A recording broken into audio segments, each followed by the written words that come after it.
മിശിഹായിൽ ഏറ്റവും സ്നേഹമുള്ളവരെ, ഇന്ന് നമ്മൾ പങ്കുവയ്ക്കുന്ന തിരുവചനം, ഞാനും നിന്നെ വിധിക്കുന്നില്ല, മേലിൽ പാപം ചെയ്യരുത്. വിശുദ്ധ കുമ്പസാരത്തെക്കുറിച്ച് ഈശോ പറഞ്ഞു വയ്ക്കുന്ന ഒരു തിരുവചനമാണെന്ന്. വിശുദ്ധ കുമ്പസാരത്തിനും എന്ന കുദാശയിൽ ഈശോയുടെ അടുത്ത് കുമ്പസാരിച്ച ചില വ്യക്തികളുടെ ചിത്രം ഇന്ന് മനസ്സിലേക്ക് തെളിഞ്ഞു വരികയുണ്ടായി. ഒന്ന്, പാപിനിയായ സ്ത്രീ. അവൾ ഈശോയുടെ അടുത്ത് കുമ്പസാരിച്ചവളാണ്.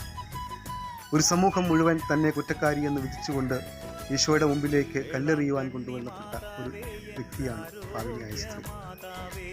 അവളെ ഈശോ ശ്രദ്ധിക്കാതെ അവൻ നിലത്ത് എഴുതിക്കൊണ്ടിരുന്നു എന്നാണ് വചനം പറഞ്ഞു വയ്ക്കുക. കല്ലെറിയാൻ വന്ന ഓരോ വ്യക്തികളുടെയും പാപ അവസ്ഥകളെക്കുറിച്ച് ഈശോ എഴുതി വയ്ക്കുമ്പോൾ ആ പാപിനിയായ സ്ത്രീയോടൊപ്പം പാപം ചെയ്ത വ്യക്തികളെക്കുറിച്ച് കൂടി അവിടെ നിന്ന് എഴുതി വയ്ക്കുകയാണ്. അത് കണ്ടിട്ട് ഓരോരുത്തർ സ്ഥലം വിടുകയാണ്.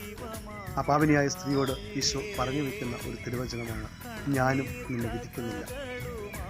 അവൾക്ക് പൂർണ്ണമായിട്ടുള്ള വിമോചനം നൽകിക്കൊണ്ട് അവളെ കൂടി സ്വർഗരാജ്യത്തിൻ്റെ അവകാശിയായി തീർക്കുവാൻ ഈശോ പരിശ്രമിക്കുകയാണ്.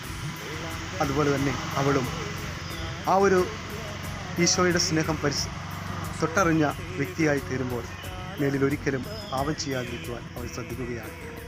അതുപോലെ തന്നെ ചുങ്കക്കാരൻ എന്ന വ്യക്തിയെയും ഈശോ കാണിച്ചു തരികയാണ്.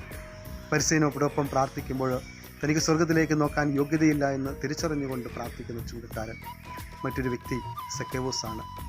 ഈശോയുടെ സന്നിധിയിൽ കുമ്പസാരിച്ച് താൻ കടന്നു വന്നിരുന്ന പാവവഴികളെ പൂർണ്ണമായി ഉപേക്ഷിച്ച് അതിന് പരിഹാരം ചെയ്യുന്ന ഒരു വ്യക്തിയാണ് സക്കേവോസ്. മറ്റൊരാൾ ഈശോയോടൊപ്പം കുരിശിൽ തറയ്ക്കപ്പെട്ട നല്ല കള്ളൻ. അവനും അവസാന നിമിഷം ഏറ്റുപറയുകയാണ്, ഈശോയെ,